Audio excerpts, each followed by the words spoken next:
We pick up with the subtopic Beyond the Basic Principles, which of course raises the question, what were the basic principles from the first lecture? So here's a quick summary of what happened last time. Last time, there were really two kinds of topics in the study of motivation. One, even though I may not have used the word at the time, could be described as a kind of a push. We discussed a hierarchy of needs, Maslow's hierarchy, and then a variety of more specific needs within that to provide some kind of impulse to do things. Some of these are low-level physiological needs. Some are high-level meaning in life, self-actualization kind of needs. And then secondly, we discussed, in essence, thinking processes and motivation, the particularly distinctively human ability to control what you're doing, set goals for yourself, monitor your performance, get feedback from your smartwatch or Fitbit or whatever it is, consider how well you can do, reflect on your own abilities, and guide your behavior, and some combination of this kind of sheer push and thinking processes self-direction, or self-regulation it's commonly called.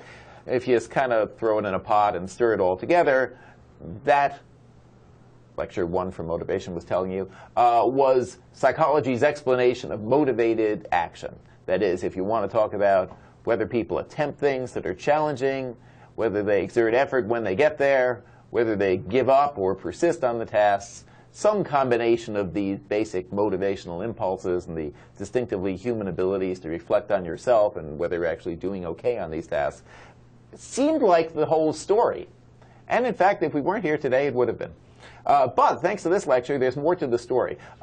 Even at the intro psych level, inevitably, what happens is once you learn one thing, step 2 is not that the first thing you learned was wrong, but it is the case that there's some extra complications. There are special cases. There are issues you didn't think about or that for some reason didn't make their way into the first lecture, and they show up here. Motivation is no exception to that general rule. And so what we'll do today is consider 3 additional issues, complications, things that draw upon the material implicitly from the first class, but point out that there's something we didn't think of last time.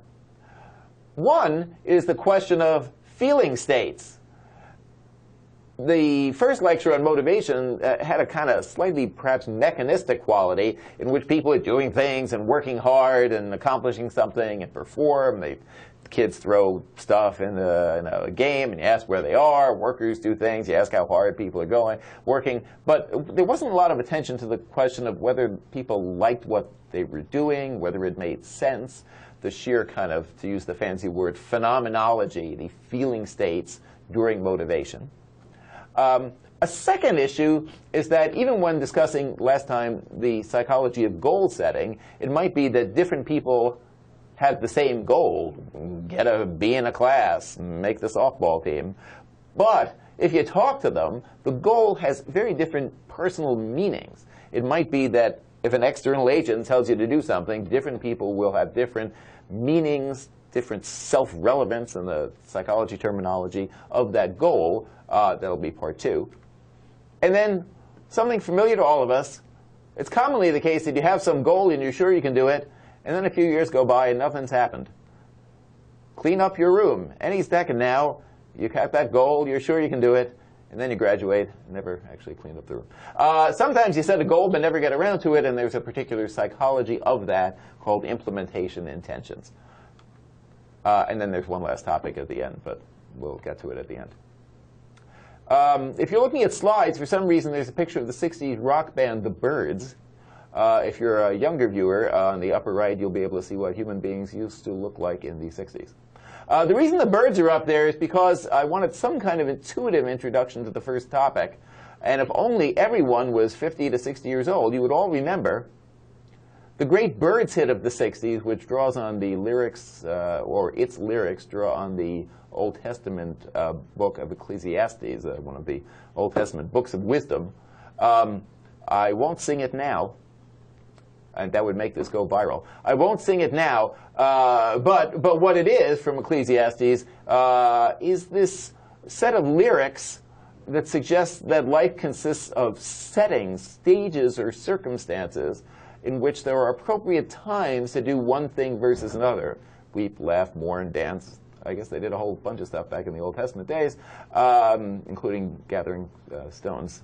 The point of the ancient wisdom of Ecclesiastes that's then picked up in a psychology theory we'll get is that there are circumstances, even though they may be a little hard to define, and even though you may not actually explicitly be thinking, oh, this is a good time to gather some stones, there are social settings in which certain types of motivated behavior and certain types of strategies, things to do, intuitively make sense. They seem right. They're what you're supposed to be doing now at this season, and others don't seem quite right.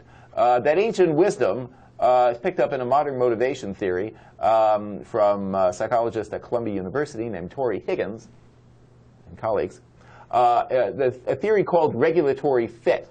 So the theory that's regulatory fit is a slightly technical term for the fine intuition that's conveyed back in the old Ecclesiastes days of wisdom.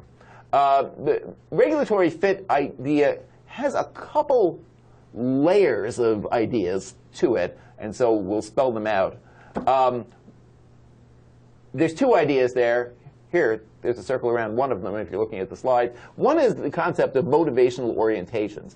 This phrase, motivational orientations, is essentially a 21st century motivation theory version of what Ecclesiastes had it in mind, that is, whoever the heck the writer was in that book, 2,000-something years ago, when talking about there being different states in which it seemed like you're implicitly doing one kind of thing versus one other kind of thing. Both of them are highly motivated, yet they're different kinds of things. Here, with our usual cartoonish illustrations, are two cases in which people are motivated. They want to do something, but they're doing different kinds of things. Sometimes, like the happy volunteer, what you're doing, even if you're not saying this to yourself word for word, if you talk to the person, ask how they're feeling, could read their mind, what they're doing is focusing on some positive accomplishment, a good thing that they hope will happen, that will promote some kind of their own good, the common good, the happy volunteer on the left. In that circumstance, people may be eager to get started. They're happy to go out there on a nice sunny day and build a house for the people who need a house. Other times, you also are committed to something, want to get something done, but it's a different kind of phenomenology, a different experience. What you're focused on is the fact that other people are counting on you to do something. You have to do it. You're obligated to do it. There's a bunch of duties or obligations. Rather than just being eager to get started and get going, what you tend to be is instead kind of focused on things that might go wrong, how hard it is to get started, people evaluating you who might point out things that are going wrong. The fancy word for this is you're vigilant. Rather than being eager and focused on positive things in the future, happy gent on the left, you're instead vigilant to things that might go wrong, which makes it hard to even get started in the first place. The idea from Higgins is that different types of behavior feel right or are fitting in these different motivational states.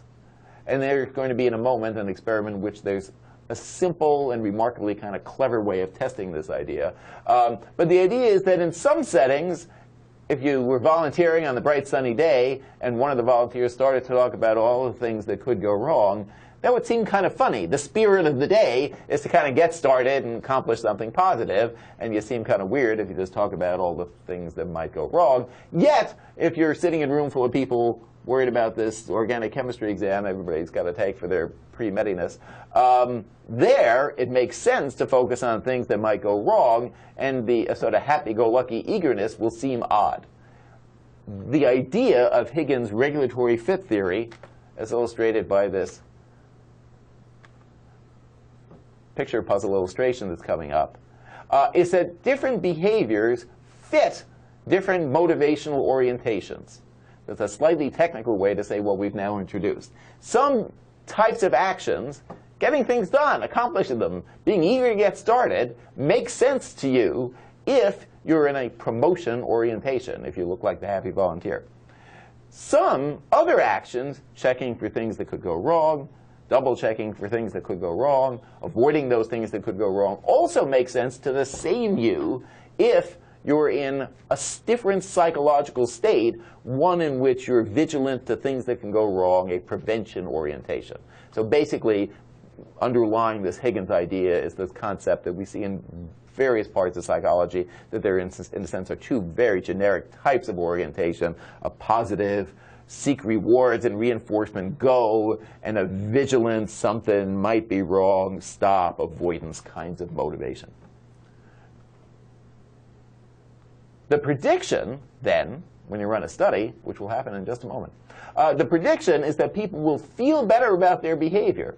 They'll actually say, I would enjoy doing this as opposed to that, even when this and that look pretty darn similar, depending upon regulatory fit, whether the orientation they're in, the kind of mental state they're in, matches the strategy of trying to get something done, attainment, or avoid the bad, avoidance. Here's the clever study. Sometimes psychology studies are clever not because some big, elaborate thing happens in which there's somebody in the other room who seems to be a volunteer with a heart problem and is shocked to death, like we see in social psychology, but because there's a simple study that, on the face of it, looks like it might never work in the first place, and the simple study cleanly illustrates the principle. If you could have thought of this study, you could have run it easily, but you didn't. These people did. This is Tori Higgins and I believe Anthony Freitas, a colleague of his, who manipulate. You have to do two things to study motivational orientation and then its effects. One, of course, the independent variable is to manipulate motivational orientation. They do this really straightforwardly. At the start of a study, people show up at a psychology laboratory and are asked to write brief essays. In different conditions, they're asked to write about either, well, in one condition, their personal hopes and aspirations. So you sit down for a few minutes and you write about things you're trying to accomplish, your interests, your hobbies, what you might want to do, get through school, after school. I mean, after, like, when you're done with college. These are college students. Or participants are randomly assigned, of course, it's an experiment. And the other condition, to write about duties and obligations in life. Things that you're motivated to do, but because other people are expecting you to do them, you're obligated to do them as a member of your family, community, religious organization, whatever set of social, community, network, family ties you may have that pull you in the direction of doing things because it's your duty to do them. The idea is that anybody could be put into either of these two motivational states, and just a few minutes of writing an essay is sufficient to, at least temporarily, put you in that kind of motivational focus or motivational orientation. Then people are given a simple survey. Here's the survey, so simple that you'd think this won't make much difference. People are asked for a series of behaviors, and again, these are college students, so a lot of them are college study achievement oriented.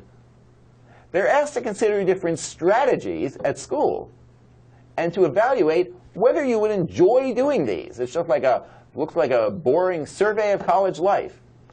On the survey, some of the strategies describe positive accomplishments. Complete schoolwork promptly. Other items on the survey describe negative outcomes you might want to avoid, like stop procrastinating. Yes, if you take out your friend the thesaurus, complete promptly and stop procrastinating are the same thing. So you might think that anybody who wants to do something promptly is the same person who wants to stop procrastinating, and so there'll be no effects in this experiment. If they enjoy it or not, it won't make any difference. It's the same item. However, what happens, as now shown in this graph that will be popping up on your screen on the lower right, is that people report different amounts of enjoyment for these activities that seem synonymous in essence, but aren't really, based on whether the phrasing of the test items is getting something done promptly as opposed to avoiding a bad thing, procrastination. When people are focused on duties and obligations, it makes sense to them. They actually report that they would enjoy doing what's labeled here in the graph, the vigilant things. In the case of the two items up here, vigilant means procrastination is a bad thing. You'd want to be vigilant to avoid procrastinating, so stop procrastinating is a vigilant item. People say they would enjoy doing that more than completing things promptly if they previously have written about duties and obligations. It's the season to be vigilant, whereas if they first are writing about their personal hopes and aspirations. Doesn't seem very enjoyable to avoid procrastinating, but it seems perfectly fine to get work done promptly. The immediate, does it make sense to me, would I enjoy doing this, varies depending upon, in this case, a simple manipulation of orientation. And Higgins' point is that this kind of experience is general. Obviously, he's just bringing into the lab, through a manipulation, something that he sees as being common all the time. There's some activities that you don't want to do, and you know things might go wrong. Others that, by your own choice, map onto your hopes and aspirations. In both cases, you may be motivated to do these things, but the phenomenology, the sheer feel of the motivation, changes considerably whether you're in the personal hopes domain as opposed to the duties and obligations domain, so much that the same activity, complete schoolwork promptly, can seem enjoyable versus not quite making sense in one versus the other setting. That doesn't conflict with the first set of lectures, the first lecture on motivation, but it kind of expands it. When we had goals and motivation for the first lecture, we didn't quite ask whether the goals were to do something good or avoid something bad, but that do good, avoid bad is a basic kind of feeling state difference in the world of motivation in the first of our three expansions of the first lecture. Hence, here's the second one. The second one is due in particular to one psychologist who will pop up on a video in a few moments, Carol Dweck of Stanford University. So I'll do it by personal background. Carol Dweck is a personality psychologist also interested in education. She, for a long time, has worked not just in laboratory studies of the sort you just saw from Higgins, but also in classroom settings. And experiences, as a psychologist in classroom settings, circumstances in which there are students who seem extremely mentally able to do well, sometimes do quite well, but when something goes wrong, when they surprisingly to them suddenly don't get an A, they kind of go to pieces. They give up. They display a pattern that variously might be called a helpless pattern, or that might be described as test anxiety. They become anxious despite being very capable in terms of scores on an IQ test. Much of Dweck's work over the past 20, 30 years has been an attempt to, A, understand what's going on, the thinking processes behind these kind of test anxiety and helpless patterns of reaction, and then B, actually do something about it, to develop a program that might help people to reach their potential in school, and so we'll see both of those. All of this work hinges on this idea of interpreting or thinking about goals you have on a task. There's a very simple distinction we get from Carol Dweck, and it's much to her credit that the simple distinction goes a long way. It's a distinction between different ways of thinking about what you're trying to accomplish. The word on the screen, on the slides, implicitly is up there because people might not be explicitly thinking word for word, I am trying to accomplish X. It's kind of in the back of your mind. In fact, in many cases, the kids in her studies are in the 3rd or 4th grade. They certainly don't have the same articulated theory of self that Carol Dweck has, but nonetheless, she thinks they have the following idea in the back of their mind. It's first a distinction between, there's different terminologies for this, but what's most easily for now called learning and performance goals.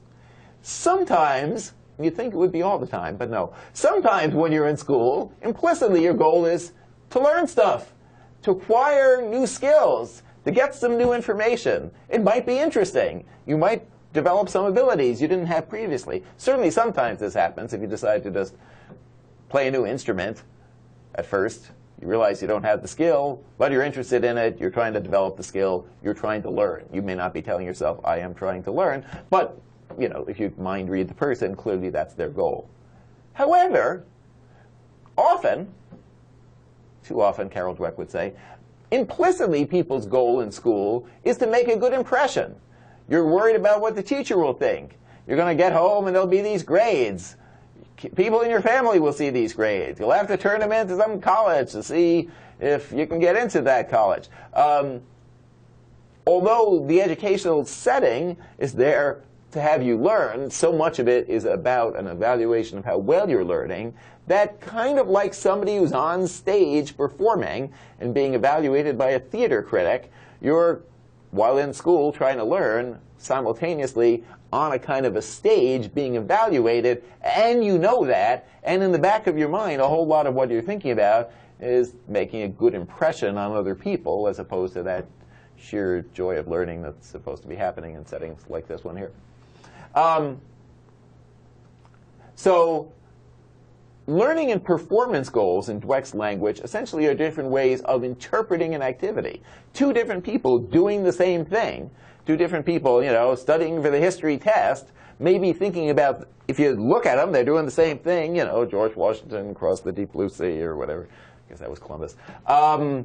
They may be doing the same behaviors, but one person is doing them because they find the thing interesting, and others because they're a little concerned that if they don't do well on the history test, they'll be in big trouble. The prediction of Carol Dweck's is that performance goals bring a risk, especially if people are doubting their abilities. If anything goes wrong, if they have a low sense of self-efficacy, a term we've used in other classes, the risk of performance goals is that people will become worried about what other people will think of them. They'll realize they're on stage. They'll get all caught up in the question of how will I look to other people. And the performance goals, though sometimes motivating, have the risk of making you anxious and triggering that phenomenon we call test anxiety. She does have one more idea, and it's one we see in multiple parts of this class. It's just sort of one of those stock ideas of psychology all over the place, which is that goals are mental representations. If only we were in a different section of the class on memory and thinking processes, the idea would be that you've got a lot of stuff up there. It can't all come to mind at any given time. Situations cause some ideas to come to mind while others are sitting in sort of the dark recesses of your mind. And therefore, it might be possible to run an experiment in which you bring to mind or prime learning versus performance goals. In other words, in addition to the fact that some people will differ as a personality style in tending to interpret their activities in terms of learning or performance goals, it's also the case you can run a real experiment by priming one or the other with these clever illustrations here. People might possess both types of goals. There's one of the people now. The idea is that you can test experimentally this prediction about learning and performance goals by priming one versus the other goal to test the hypothesis that performance goals among people who doubt their abilities will essentially generate test anxiety. This has a couple steps to this experiment, but it's perhaps a classic in the world of personality and motivation, so we'll go through the steps. Oh, that's the happy side. If you prime the learning goal, the person that same person in the priming of learning goal condition may have a different motivational orientation and may do much better. So the study goes like this. Carol Dweck runs the study with kids in school, 4th graders, let's say. That's not way wrong if it's not precisely right. In one condition, a learning goal condition, children are told on a given day in which the study is going to be run, a previous day is relevant too, as I'll explain in a moment. On the day a study is going to be run, children are told they're going to perform a task that might be a big help to them in school. The task sharpens the mind. Learning to do this task well could help in their studies. Learning this task is a bit like working out before a sporting event. If you do these stretching exercises, then when the big day comes, when people are evaluating you, you'll be all limber. Alternatively, again, of course, it's an experiment. Other kids are randomly assigned to this condition. There are conditions that highlight performance goal. Children are told that while they do this task, their performance would be filmed. People fall apart when they're being filmed. Their performance would be filmed and would be normatively evaluated by experts who would look at the film to see how they're doing. Those are the learning versus performance goal conditions. It's a 2-by-2 experiment, meaning there's another factor in the experiment. Previous, like the day before, kids did another task that was kind of like the one they're doing today. All these tasks are kind of logical problem-solving tasks of the sort you'd find in a book of puzzles, if you bought a book of puzzles before going on a long plane flight or something. The day before, they took they did a task that was kind of difficult, and they were randomly assigned to get feedback that was untrue, that told them that their performance on this task today would predict that they have high or low, depending upon their experimental condition, abilities for the task they're doing tomorrow. So that stuff on the top of the screen is the tomorrow task. They walk in thinking, hey, I might be good at this, or oops, I'm not going to be too good at this, and then get either a learning or performance goal. Those are the 4 conditions. 3 of the 4 condition results are up on the screen now, and I'll explain what these measures are while you peruse the slide. What happens is people perform this problem-solving task for like 15, 20 minutes. That's an estimate. And Carol Dweck measures 3 things. These are the rows described on the left on the slide. One is that there are real strategies on this task. I'll spare you the detail, but this is the sort of task that, I guess these are the details, in which there are 3 or 4 variables in the task. Like you look at a square that's shaded with a circle and a star and a line through it. And one of these features is the key feature for this trial of the task. And if you think very systematically, you can ask questions by eliminating 1 feature at a time and get it right. That's the strategy. She measures how much the percentage of kids for whom the strategy improves over time. It's a hard task, but in general, about 1/4 of the kids improve. She also, and these are clever measures, asks children during the task to speak out loud. Most of the time when you're speaking out loud during this task, you're saying things like, oh, well, there's a circle inside a square, and this is shaded, so it could be, you're on task. However, she also measures the percentage of kids who go off task, who spontaneously talk not about the task, but how they're feeling, in particular statements of negative affect, they're feeling bad, or spontaneous attributions. They start to talk about themselves and why they're not doing so well. These are the sort of thoughts you might have if you're taking an exam and find yourself not doing too well. Suddenly in the middle of the math exam, you realize you're thinking about, oh, I'm no good at math. I wish I had studied more for this. I hate math. Thinking those things is not very helpful because, among other factors, it takes up some of the time available to work on the math problems, and it's wasted because you're thinking about yourself instead of the math problems. What happens is these off-task thoughts are rather rare most of the time. If kids have learning goals or if they think they're good at the task, this hardly ever happens. There's 3 and 8 is like 1 or 2 kids in the whole experiment. However, in the yet unseen but soon on the screen column of data, if kids go into the task worried about not being too good and then are told that your performance will be filmed by an expert, more than 1/4 of the kids spend part of their time thinking not about the task but about themselves. They say things like, after this problem, do I get to go? This task is boring. I don't like it. I'm going to hate this part. And yes, my stomach hurts. It's, they're all calmed down and stuff. No one's injured in the experiment. But what happens is these kids aren't different than the other kids. They're all randomly assigned to these conditions. It's not like they had a bunch of neurotic warrior kids. If you take any kid and put them in a circumstance in which they're not very sure of their abilities and they're going to be evaluated, they start to get worried. They say negative things about themselves. They say they're feeling bad. And only 1 out of 12 kids ever figures out the strategy on the task. Only about 1/3 as much as the other conditions. That is, even though they're equally intelligent, they have to be, they've been randomly assigned to the conditions. In this learning goal, you're being evaluated. Uh-oh, people are looking at me condition. The kids who are equally intelligent, only about 1/3 of them managed to figure out how to do the task well. I mean, 1/12 of them, unlike in the other conditions, 1/3 of them. Why? Why, one might ask, do people become so concerned about being evaluated? There's a step 2 to Dweck's theory, and this is the part she calls mindsets.